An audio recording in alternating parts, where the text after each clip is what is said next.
నమస్కారం. Telugu first news morning bulletin కు స్వాగతం. ముందుగా హెడ్లైన్స్ చూద్దాం. ట్రాఫిక్ నిర్వహణ, రోడ్డు భద్రతపై సీఎం సమీక్ష. రోడ్డు ప్రమాదాల నివారణకు ప్రత్యేక చర్యలు. ట్రాఫిక్ నిర్వహణపై అధికారులకు ఆదేశాలు. ప్రజల ప్రాణరక్షణే ప్రభుత్వ లక్ష్యం.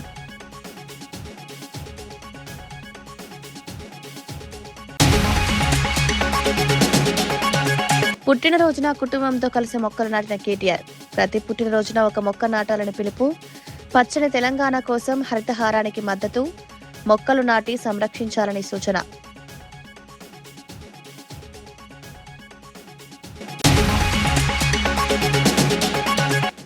నీట్ లీక్లపై కఠిన చర్యలకు చట్ట సవరణలు.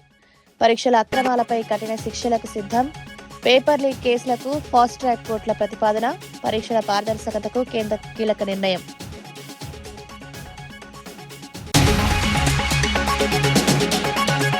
విద్యార్థులు పుకార్లను నమ్మొద్దన్న బండి సంజయ్. పరీక్షలపై వదంతులను నమ్మొద్దని సూచన. పరీక్షల పారదర్శకతకు కట్టుబడి ఉందన్న బండి. యువత భవిష్యత్తే ప్రభుత్వ లక్ష్యం.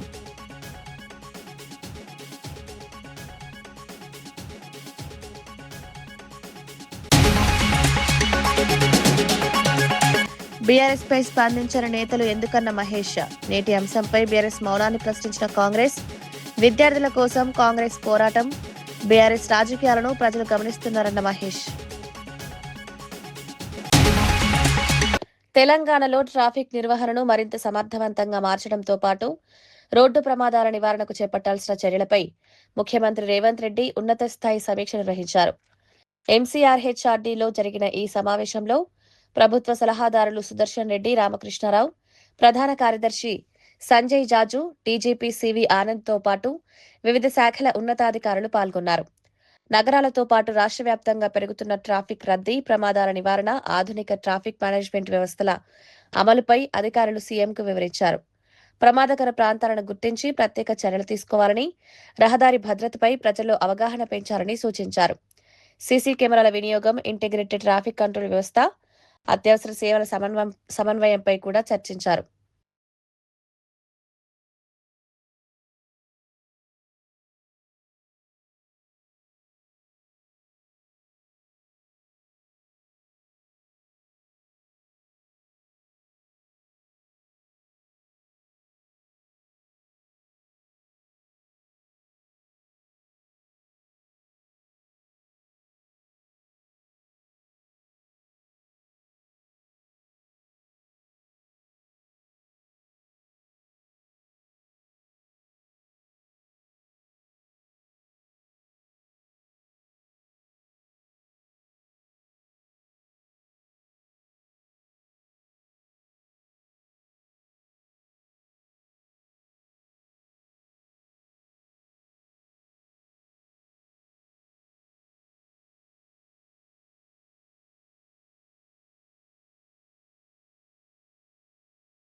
దేశవ్యాప్తంగా నీట్ పేపర్ లీక్ ఘటనల నేపథ్యంలో పరీక్షల అక్రమాలను అరికట్టేందుకు కేంద్ర ప్రభుత్వం కీలక నిర్ణయం తీసుకుంది.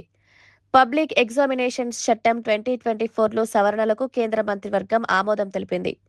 ప్రశ్నాపత్రాల లీకేజీలు, పరీక్షల్లో సంఘటిత అక్రమాలకు పాల్పడే వారిపై మరింత కఠిన శిక్షలు విధించేలా మార్పులు ప్రతిపాదించారు. జైలు శిక్షలతో పాటు భారీ జరిమానాలు విధించే నిబంధనలను బలోపేతం చేయనున్నారు. పరీక్షల అక్రమాలకు సంబంధించిన కేసుల విచారణ వేగంగా పూర్తయ్యేలా ప్రత్యేక ఫాస్ట్ ట్రాక్ కోర్టుల ఏర్పాటుకు కూడా ప్రతిపాదించారు. నిర్దిష్ట కాల వ్యవధిలో దర్యాప్తు, విచారణ పూర్తయ్యేలా చట్టపరమైన వ్యవస్థను మరింత పటిష్టం చేయనున్నారు. ఈ సవరణ బిల్లును త్వరలో లోక్సభలో ప్రవేశపెట్టే అవకాశం ఉందని కేంద్ర వర్గాలు తెలిపాయి. పరీక్షల పారదర్శకతను కాపాడుతూ విద్యార్థుల భవిష్యత్తును రక్షించడమే ఈ చట్ట సవరణల ప్రధాన ఉద్దేశమని పేర్కొన్నారు.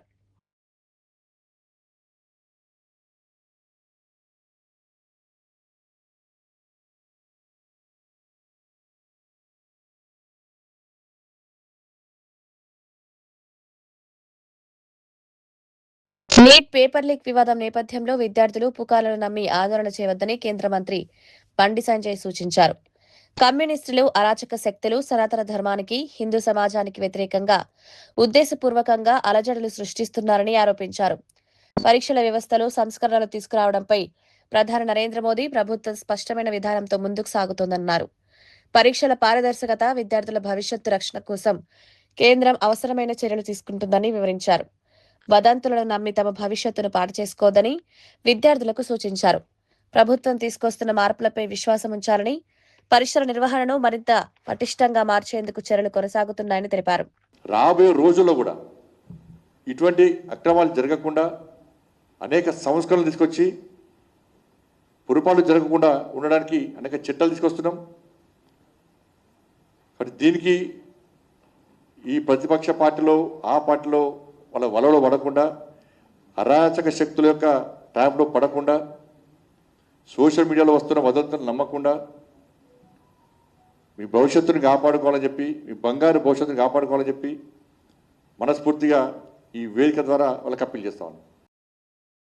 జేఎన్టీయు కాకినాడ, మంగళగిరికి చెందిన ప్రముఖ డిజిటల్ ట్రాన్స్ఫర్మేషన్ సంస్థ ఎఫెక్ట్రానిక్స్ సిస్టమ్స్ ప్రైవేట్ లిమిటెడ్ సంయుక్తంగా పరిశ్రమల అవసరాలకు అనుగుణంగా కొత్త ఎంటెక్ కోర్సును ప్రారంభించనున్నాయి. ఇందుకోసం ఇరు సంస్థలు విజయవాడలో అవగాహన ఒప్పందంపై సంతకాలు చేశాయి. JNTU vice chancellor CSRK Prasad సమక్షంలో ఈ కార్యక్రమం జరిగింది. ఇంటర్నెట్ ఆఫ్ థింగ్స్ విభాగంలో 2 ఏళ్ల ఇండస్ట్రీ స్పాన్సర్డ్ ఎంటెక్ కోర్సును ప్రారంభిస్తున్నట్లు అధికారులు వెల్లడించారు. తొలి విడతలో 25 మంది విద్యార్థులతో ఈ కోర్సు ప్రారంభం కానుంది. పరిశ్రమలకు అవసరమైన ఆధునిక సాంకేతిక నైపుణ్యాలను విద్యార్థులకు అందించడమే లక్ష్యంగా ఈ కార్యక్రమాన్ని రూపొందించినట్లు తెలిపారు. అకాడమిక్ విద్యతో పాటు ప్రాక్టికల్ శిక్షణ, పరిశ్రమ అనుభవం కల్పించి విద్యార్థులను ఉద్యోగాలకు సిద్ధం చేయనున్నట్లు పేర్కొన్నారు. 25 మెంబర్స్ స్టూడెంట్స్కి ఎంటెక్ కోర్స్ బిల్డ్ చేసి ఎవ్రీ ఇయర్ 25 మెంబర్స్ని స్కాలర్షిప్తో మేము రన్ చేస్తాం. మన ప్రొడక్ట్స్ అంటే మన ప్రజలకి జీవన విధానంలో కావాల్సినటువంటి సౌకర్యాలు కానీ, వస్తువులు కానీ, ఏదైనా కానీ మన దేశంలోనే మనం తయారు చేసుకోగలగాలి. దానికి అనుగుణంగా ఎన్ఈపి 2020 అని ఒక మన ఎడ్యుకేషన్ పాలసీ డాక్యుమెంట్ వచ్చింది. మన క్లాస్ రూమ్లో పాఠాలు చెప్తే ఒకటే సరిపోదు. మన చుట్టూ సొసైటీలో, సమాజంలో ఉన్నటువంటి ప్రాబ్లమ్స్ ఏంటి, ఆ ప్రాబ్లమ్స్ కావాల్సినటువంటి సొల్యూషన్స్ ఏంటి, వాటికి కావాల్సినటువంటి వస్తువులు కానీ, ఎక్విప్మెంట్ కానీ మనం ఇక్కడే తయారు చేసి సాధించాలి అని అనుకున్నప్పుడు ఎడ్యుకేషన్ ఇన్స్టిట్యూషన్స్కి, ఇండస్ట్రీకి ఒక అనుసంధానం కావాలి. ప్రతి సంవత్సరం 25 మంది స్టూడెంట్స్ని మెరిట్ బేస్డ్గా తీసుకొని వాళ్ళందరికీ ఒక 1 ఇయర్ మా దగ్గర చదువుతారు. నెక్స్ట్ 1 ఇయర్ వాళ్ళ ఎలక్ట్రానిక్స్ ఇండస్ట్రీలోనే వాళ్ళు ఇంటర్న్షిప్ తీసుకుంటారు. ఆ ఇంటర్న్షిప్ చేసే టైంలో వాళ్ళందరికీ ఇంటర్న్షిప్ ఫెలోషిప్ ఇస్తారు. సక్సెస్ఫుల్గా కంప్లీట్ అయిన తర్వాత వాళ్ళకు ఉద్యోగాలు కూడా కల్పిస్తారు. పుట్టినరోజున కుటుంబంతో కలిసి మొక్కలు నాటిన కేటీఆర్ తన పుట్టినరోజు సందర్భంగా BRS working president KT Rama Rao Erravelli వ్యవసాయ క్షేత్రంలో కుటుంబ సభ్యులతో కలిసి మొక్కలు నాటారు. పర్యావరణ పరిరక్షణ ప్రతి ఒక్కరి బాధ్యత అని పేర్కొంటూ హరితహారానికి తన మద్దతు తెలిపారు. మొక్కలు నాటడమే కాకుండా వాటిని సంరక్షించడం కూడా సమాజం బాధ్యత అని కేటీఆర్ అన్నారు.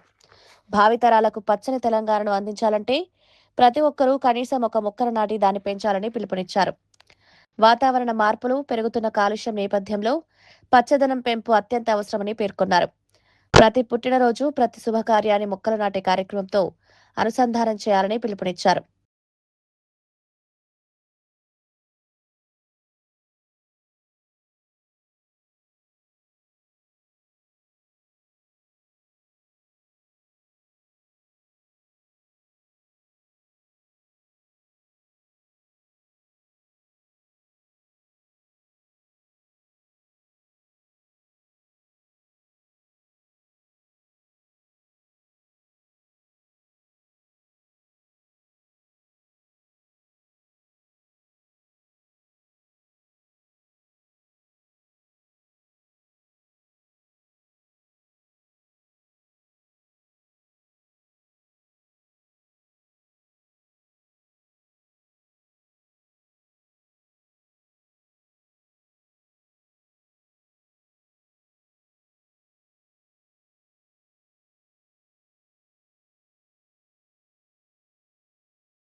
ఢిల్లీలో శాంతియుతంగా నిరసన తెలుపుతున్న విద్యార్థి సాహిల్పై పేలెట్ గన్ ప్రయోగించిన ఘటనపై కాంగ్రెస్ అగ్రనేత రాహుల్ గాంధీ తీవ్ర ఆగ్రహం వ్యక్తం చేశారు.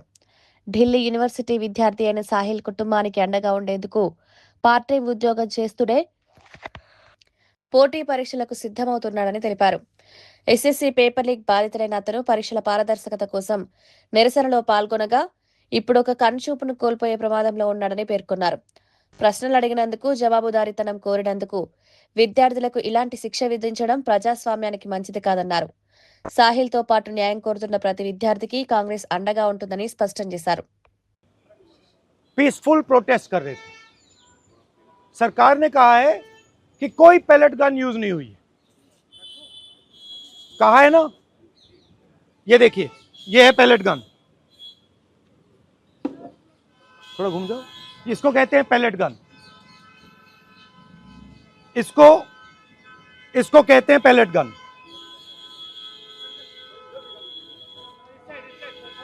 ठीक है. और इनकी आंख डैमेज हो गई है. इनकी आंख से इनको दिखाई नहीं दे रहा है. तो ये हमारे फ्यूचर है हिंदुस्तान के. ऐसे हजारों युवाओं पर पैलेट गन चलाई गई है, लाठी चलाई गई है, मारा गया है, पीटा गया है. और ये क्या कर रहे हैं? पीसफुल प्रोटेस्ट कर रहे हैं. क्यों कर रहे हैं? इनका पेपर लीक हुआ है.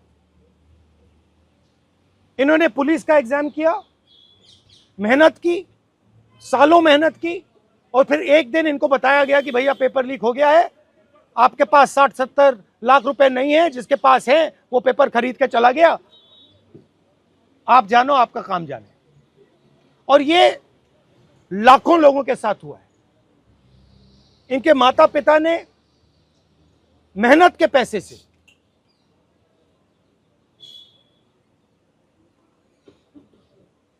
इनको अपॉर्चुनिटी दी. तो सरकार को झूठ बोलना बंद करना पड़ेगा. सरकार ने हमारे फ्यूचर पर आक्रमण किया है. और फ्यूचर क्या कह रहा है? फ्यूचर सिर्फ 3 चीजें कह रहा है. पहली बात, जो एजुकेशन मिनिस्टर है, जिसके कारण ये हुआ है, जिसके कारण ये बाहर निकले हैं, पीसफुल प्रोटेस्ट किए हैं, जिसके कारण पेपर लीक हो रहा है, उसको सैक किया जाए. दूसरी मांग कि ये जो हमारे फ्यूचर पे गोली चलाए हैं, लाठी मारे हैं, उन पर कार्रवाई होनी चाहिए. और तीसरी मांग कि नरेंद्र దేశవ్యాప్తంగా నీట్ పేపర్ లీక్ అంశంపై విపక్షాలు పెద్ద ఎత్తున పోరాటం చేస్తున్న వేళ బీఆర్ఎస్ నాయకులు ఎందుకు స్పందించడం లేదని టీపీసీసీ అధ్యక్షుడు మహేష్ కుమార్ గౌడ్ ప్రశ్నించారు. రాహుల్ గాంధీ, ప్రియాంక గాంధీతో పాటు ఇండియా కూటమి నేతలు విద్యార్థుల భవిష్యత్తు కోసం ఉద్యమాలు నిర్వహిస్తున్నప్పటికీ బీఆర్ఎస్ మౌనం పాటించడం ఆశ్చర్యకరమన్నారు. విద్యార్థుల సమస్యల విషయంలో రాజకీయాలకు అతీతంగా స్పందించాల్సిన అవసరం ఉందని పేర్కొన్నారు. ఇప్పుడు విద్యార్థుల పక్షాన మాట్లాడుతున్నట్లు బీఆర్ఎస్ చేస్తున్న వ్యాఖ్యలను ప్రజలు నమ్మే పరిస్థితి లేదన్నారు. అధికారంలో ఉన్నప్పుడు యువతకు న్యాయం చేయని వారు ఇప్పుడు ఉద్యమాల పేరుతో రాజకీయ లబ్ధి పొందాలని చూస్తున్నారని విమర్శించారు. ప్రజలు అన్ని విషయాలు గమనిస్తున్నారని, బీఆర్ఎస్ నాటకాలను తిరస్కరిస్తారని మహేష్ కుమార్ గౌడ్ స్పష్టం చేశారు. ఆత్మహత్యలు చేసుకున్నారు. ఇవాళ కుటుంబాల పరిస్థితి ఏంటి? ఒక్కసారైనా మీరు మీ నాన్నగారు ఆలోచించినారా? ఇవాళ మేము దాని మీద విచారణ జరిపిస్తే కక్షాదింపు అంటారు. కాబట్టి మీరు అడిగితే మా ప్రభుత్వం ఆ రిపోర్ట్ని బహిర్గతం చేయడానికి సిద్ధంగా ఉంది. ఇదే గ్లోబల్ అనే సంస్థ పేర్లు మార్చుకొని మళ్ళీ విద్యార్థుల జీవితంలో ఆడుకుంటా ఉంది. ఇలా కేంద్రంలో మళ్ళీ పరీక్ష నిర్వహణలో భాగస్వామ్యమైంది.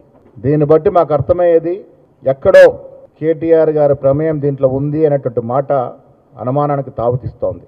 ఆ తర్వాత ఎన్ని రకాల లీక్లు అయినాయో మీ పాలనలో ప్రజలన్నీ కూడా మర్చిపోలే.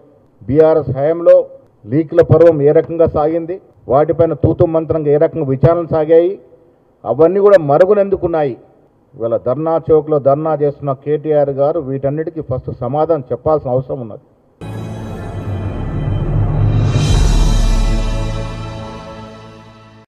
ఎస్ఐఆర్ ప్రక్రియలో కాంగ్రెస్ కార్యకర్తలు బాధ్యతాయుతంగా వ్యవహరించాలని పార్టీ నాయకత్వం పిలుపునిచ్చింది. అర్హత కలిగిన ఒక్క ఓటరు కూడా ఓటు హక్కును కోల్పోకుండా చూడడం ప్రతి కాంగ్రెస్ కార్యకర్త బాధ్యత అని స్పష్టం చేసింది. ప్రజాస్వామ్యంలో ఓటు హక్కు అత్యంత శక్తివంతమైన ఆయుధమని, దాన్ని కాపాడేందుకు గ్రామస్థాయి నుంచి ప్రతి కార్యకర్త చురుకుగా పనిచేయాలని సూచించింది.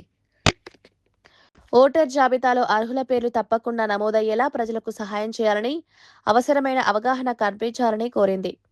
ఎన్నికల ప్రక్రియ పారదర్శకంగా ఉండాలంటే ఓటర్ జాబితా ఖచ్చితత్వం కీలకమని పేర్కొంది. ప్రజల హక్కుల పరిరక్షణకే కాంగ్రెస్ పార్టీ లక్ష్యమని, ప్రతి ఓటు విలువైందని తెలిపింది. మిస్ కాకుండా చూసే బాధ్యత అధికార పార్టీగా మన ప్రభుత్వం మీద మన పార్టీ మీద ఉన్నది. ఇది ఒక వన్ చెప్పాలంటే రేపు వచ్చే ఎలక్షన్లో 2029లో మళ్ళా మన పార్టీని అధికారంలోకి వస్తుంది. అప్పుడు మనకి ఈజీ అవుతుంది. దాంతోపాటు ప్రజలకు ఓటు హక్కు లేకపోతే ప్రజాప్రతినిధులు కానీ ప్రభుత్వాన్ని నిలదీసే హక్కు ఉండదు. కాబట్టి అలా ఓటు హక్కు అనేది ముఖ్యం.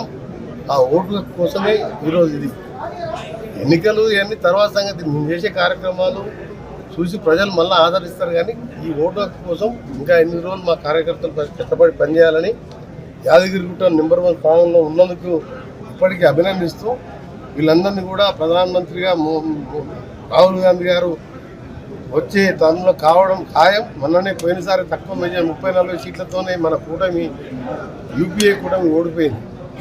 ఈరోజు ఎన్ని రకాల ప్రలోభాలు పెట్టి పార్టీలు తెచ్చుకున్నా ఇవాళ యువత అంతా కూడా ఎగ్జామ్స్ కండక్ట్ చేయలేని చేతగాని ప్రభుత్వం అని చెప్పి ప్రజలలో ఒక విధంగా యువతలో అసహనం వచ్చిందంటే యువతతో పెట్టుకున్న వాళ్ళు ఎవరు కూడా ప్రభుత్వంలో ఉండలేదు.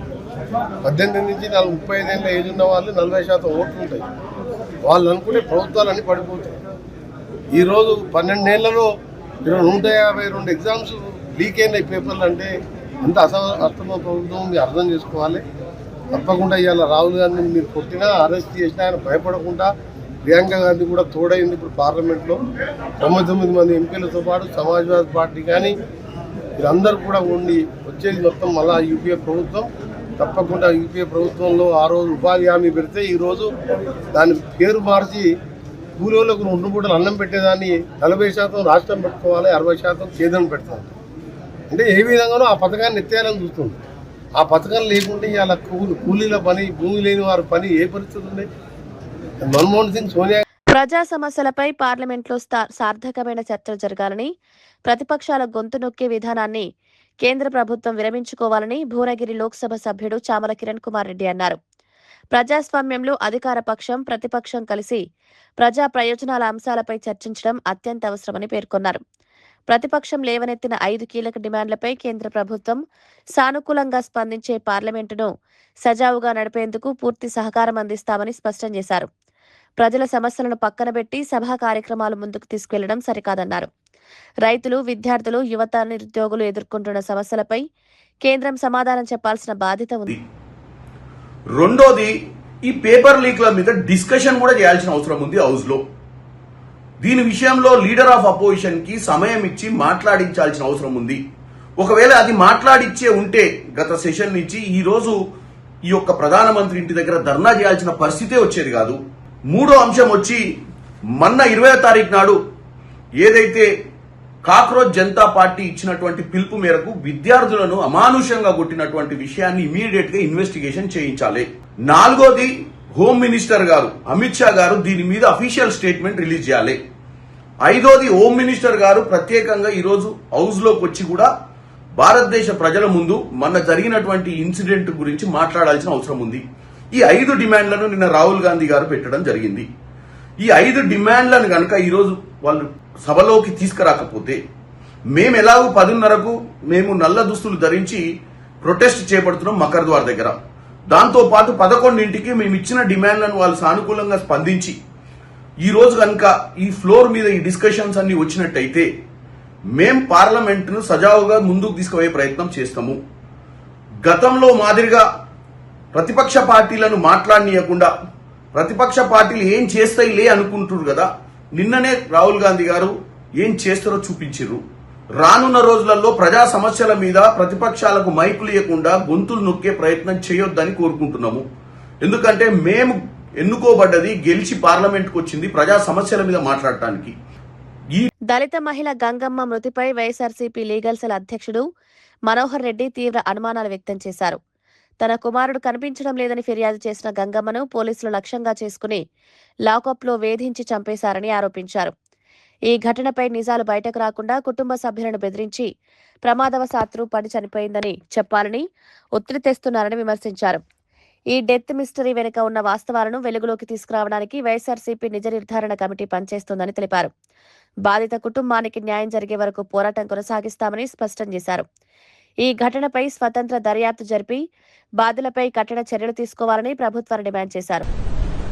ఎందుకంటే ఈ హత్య వెనక, ఈ లాకప్ డెత్ వెనక నమ్మడానికి వీలు లేని అంశాలు చాలా ఉన్నాయి. ఎందుకంటే తన కుమారుడు కనిపించడం లేదని మిస్సింగ్ కేసు ఆమె నమోదు చేస్తే, పోలీసులు నమోదు చేసి ఎలాంటి చర్యలు తీసుకున్న నేపథ్యంలో ఆమె తర్వాత పోలీసులు ఎలాంటి చర్యలు తీసుకోవడం లేదు. కాబట్టి మా అబ్బాయి ఎక్కడికి పోయినాడో ఇంతవరకు తిరిగి రాలేదని చెప్పి ఆమె హైకోర్టును ఆశ్రయించడం, హైకోర్టు అక్కడ దీనిపైన ఎంక్వైరీ చేయమని చెప్పి ఒక సిట్ స్పెషల్ ఇన్వెస్టిగేషన్ టీంను ఏర్పాటు చేయాలని చెప్తే దాని ప్రకారం సిట్ను ఏర్పాటు చేయడం, వాళ్ళు దర్యాప్తు చేయడం, ఆ దర్యాప్తులో భాగంగా ఎవరైతే తప్పిపోయినాడో ఆ అబ్బాయి తల్లినే టార్గెట్గా చేసుకుని ఆమెను పోలీసులు చిత్రహింసలు పెడితే ఆమె లాకప్లోనే మరణించిందని, తర్వాత ఆమె కుటుంబ సభ్యులను కూడా బెదిరించి వాళ్ళ కూతురు చేత పొరపాటున పడి చనిపోయింది అని వాళ్ళని బెదిరించి వాళ్ళతో చెప్పించారని చెప్పేది కూడా ఇక్కడ రికార్డుల పరంగా తెలుస్తుంది. కానీ అందుకనే మేము దీంట్లో ఇది ఎలాంటి వాస్తవాలు బయటికి వస్తాయని చెప్పి పోలీసు వాళ్ళని కానీ, ఇక్కడ ఈ గ్రామస్తులను కానీ, లేకపోతే బాధిత కుటుంబాన్ని కానీ ఇవాళ పరామర్శించడానికి వచ్చాం. తర్వాత ఈ సందర్భంగా మరిన్ని అంశాలు వెలుగులోకి తీసుకురావడానికి మేము పోలీసులతో కూడా సంప్రదిస్తాం. తర్వాత మళ్ళీ ఏం జరిగిందనే సమాజానికి తెలియజేసే బాధ్యత తీసుకుంటాం. తెలంగాణ మంత్రి కోమటిరెడ్డి వెంకటరెడ్డిపై కాంగ్రెస్ ఎమ్మెల్యే మందుల శామ్యూల్ తీవ్ర వ్యాఖ్యలు చేశారు. ఎస్సీ నియోజకవర్గాల పట్ల నిర్లక్ష్యంగా అహంకారపూరితంగా మాట్లాడుతున్నారని ఆరోపించారు. ప్రజల భావోద్వేగాలను గౌరవించకుండా వ్యవహరించడం సరికాదని పేర్కొన్నారు. ఎస్సీ ప్రజలను తక్కువగా చూసే ధోరణిని ఎట్టి పరిస్థితుల్లోనూ సహించబోమని హెచ్చరించారు. ప్రజాప్రతినిధులు అన్ని వర్గాల ప్రజలను సమానంగా చూడాల్సిన బాధ్యత ఉందని గుర్తు చేశారు. అధికార అహంకారంతో చేసే వ్యాఖ్యలు ప్రజల్లో అసంతృప్తిని పెంచుతాయన్నారు. ప్రజల గౌరవాన్ని దెబ్బతీసే విధంగా ఎవరైనా మాట్లాడితే ప్రజాస్వామ్య పద్ధతిలో తగిన సమాధానం ఇస్తామని స్పష్టం చేశారు. ప్రజల సమస్యల పరిష్కారంపై దృష్టి పెట్టాలని, వివాదాస్పద వ్యాఖ్యలతో రాజకీయాలు చేయడం మానుకోవాలని సూచించారు. అందుకే 2 మంత్రి పదవులు మిగిలి ఉన్నాయి కనుక వాళ్ళకోటి ఇవ్వాలని చెప్పి నేను రాష్ట్ర ప్రభుత్వానికి, ముఖ్యమంత్రి గారికి, సోనియా గాంధీ గారికి, రాహుల్ గాంధీ గారికి, ఖర్గే గారికి నేను అప్పీల్ చేస్తా ఉన్నా. నేను ఇవాళ నన్ను ఈ నియోజకవర్గానికి నాకు చెప్పకుండా నా ప్రోటోకాల్ను, నా హక్కులను హరించినందుకు నేను ఖర్గేకు, రాహుల్ గాంధీ కూడా కంప్లైంట్ చేస్తాను మనం చెప్తున్నాను. అందుకోసమనే నేను మీ కాళ్ళ చేతులలో కాలు పట్టుకొని నిలబట్టుకొచ్చాను కాదు. నేను కష్టజీవిని, తెలంగాణ పోరాట యోధుని. నేను తిండి లేక తిప్పలేక తెలంగాణ సోనియా గాంధీ ఇచ్చింది కాబట్టే ఇలా హీరోలమైన, లేకపోతే అంత జీరోలే. అందుకోసమనే సోనియా గాంధీ ఎందుకోసం వచ్చింది? మా మీద పెత్తనం చేయాలని మీకు ఇయ్యలే. మీ అంతా మీరు బతుకుని మీ రాజ్యం మీరు చేసుకోండి. వాడు ఎస్సీలు ఉంటే వానికి ఎవరికి అవకాశం వాడు చేసుకోమని చెప్పింది. కానీ ఇవాళ మా మీద మీ పెత్తనం ఏంటి? మా మీద మీదులు ఏంటిది? మండలపాడు నేను 9 మంది మండల పార్టీ అధ్యక్షుల అభిప్రాయం తీసుకొని ప్రకటించిన నిన్ను ఆపేద్దాము. నీకు ఎక్కడిది? ఎవరిచ్చి నీకు అధికారం? ఎవరిచ్చి నీకు? మళ్ళీ ఏలు పెడితే బలికామని కూడా హెచ్చరిస్తున్నాను. అందుకోసమనే నిర్వహణ, రోడ్డు భద్రతపై సీఎం సమీక్ష, రోడ్డు ప్రమాదాల నివారణకు ప్రత్యేక చర్యలు, ట్రాఫిక్ నిర్వహణపై అధికారులకు ఆదేశాలు, ప్రజల ప్రాణరక్షణే ప్రభుత్వ లక్ష్యం.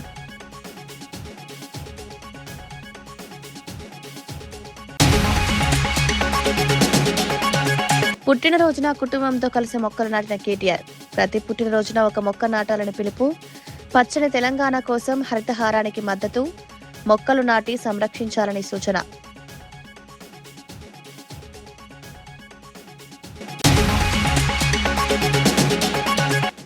నీట్ లీక్లపై కఠిన చర్యలకు చట్ట సవరణలు. పరీక్షల అక్రమాలపై కఠిన శిక్షలకు సిద్ధం. పేపర్ లీక్ కేసులకు ఫాస్ట్ ట్రాక్ కోర్టుల ప్రతిపాదన, పరీక్షల పారదర్శకతకు కేంద్ర కీలక నిర్ణయం.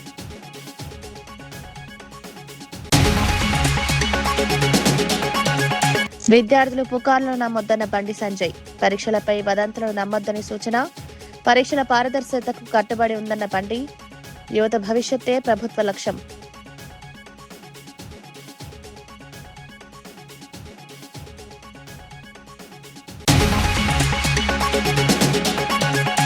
బీఆర్ఎస్ పై స్పందించిన నేతలు ఎందుకన్న మహేష్, నేటి అంశంపై బీఆర్ఎస్ మౌనాన్ని ప్రశ్నించిన కాంగ్రెస్, విద్యార్థుల కోసం కాంగ్రెస్ పోరాటం, బీఆర్ఎస్ రాజకీయాలను ప్రజలు గమనిస్తున్నారన్న మహేష్.